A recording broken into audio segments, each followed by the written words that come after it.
Chapter 55. Lin Tian was startled by TXIA's sudden action and quickly pulled him back. Kaizhou, calm down. She couldn't understand why the usually composed Kang so agitated. Kaizhou still didn't loosen his grip. He tightly held Drive Xiao by the collar, gritting his teeth. How do you expect me to calm down? Do you have any idea how many people I saw die right in front of me today? Lin Kai lowered her head silently. Yes, from the very beginning, starting with the human rats, to the deaths of Qiao Jiaoji and Tian Tian, they had experienced too many near-death moments. No wonder, Kaizhou continued, no wonder when you heard someone enter, your first reaction was to swing a board at them. You knew all along that Officer Li and Lawyer Zhang would never come back, didn't you, Dr. Xiao's face showed a flicker of panic. No, Kaizhou. Listen to me, I had no choice. They really wanted to get themselves killed. Get themselves killed? Tijia snorted coldly. You've never stepped outside this door, so you know nothing. Officer Li must have spoken to the Minato across the street. He discovered that the game here doesn't result in death, and there's even a chance to obtain the Dao. That's why he took Lawyer Zhang with him. Huh? Dr. Jiao showed a confused expression, as if hearing this news for the first time. No death. How could that be? At that moment, who had just gotten up from the floor, wiped the dirt off her face and angrily turned around. Xiao Heibo, what are you standing there for? They're already bullying us. But Drive. Xiao's expression was visibly uncomfortable. Useless. Xiao ran Xiao anxiously. How can you be so useless? Tijia glanced at Xiao Ran and then at Dr. Xiao, suddenly feeling disheartened. He didn't have time to argue with these two anymore. With that thought, he let go of Drive Xiao's collar. At that moment, Kai completely lost his sense of direction. Where could Officer Li and Lawyer Zhang have gone? Had they encountered the Zodiac with the D prefix? Did they participate in a life and death gamble? Are they still alive? The sound of insects chirping filled the air outside. A constant buzzing that seemed to come from a cricket perched right outside the door, making it impossible to focus on his thought. Tijia, what should we do? Lin Tian asked sadly. Tijia raised his head and dashed Drive Xiao, did they say where they were going? He was holding on to one last shred of hope. Officer Li was cautious. If he really planned to go far, he would have left a clue. No, Xiao shook his head. But I saw them head right after participating in the game with the Minato across the street, right? Kaizhou looked at the pitch-black sky outside, calculating silently. Officer Li probably wouldn't go too far, just far enough to distance himself from these two. After all, he had told Tijia he hoped they could meet again to exchange information. If that was the case, he should still be operating nearby, likely in one of the closest game rooms to this area. Having determined the general direction, Tijia felt more assured. Although it was already dark, he no longer wanted to stay here with these two.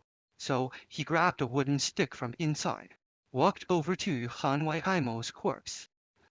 Brother, not even death brings peace. I'm sorry for this. What are you doing? Xiao Ran asked rudely. Kaizhou didn't answer. He just tore off a strip of cloth from Han Weimo's body, wrapped it around the top of the stick, and smeared some dried dirt onto it. After doing all this, he walked to the fire inside, lighting the cloth at the end, creating a simple torch. Blink. I'm going out to look for them, Tijia said. I don't know if there will be danger outside, but I don't want to stay here. Do you want to wait here until daylight? I'll come back for you regardless of whether I find them. Lin Tian glanced at Xiao Ran and Drive Xiao, then shook her head. No, I'll go with you. With that, she picked up the old pot filled with bear meat and stood beside Kaizhou. What's this, Dr. Xiao finally noticed the battered aluminum pot, his eyes gleaming. Lin Tian paused, then shook her head. Nothing. Is it food? Dr. Xiao took a step forward. You found food? Xiao Ran's expression changed as well. There's food. Their eyes turned animalistic, like starving beasts. Tijia pulled Lin behind him. you. Sorry, this isn't for you. T. Kaizhao, Zhai. Xiao stammered nervously. No, Brother Shaw. We were a bit out of line earlier, but don't take it too hard. Yeah? Xiao reinforced a smile. People argue, right? Besides, you're a big man. You wouldn't hold a grudge against a woman, would you? We were just joking earlier. Exactly, exactly. Drive. Xiao chimed in, playing the mo. You've got plenty in that pot. We'll just have a little. We won't eat it all.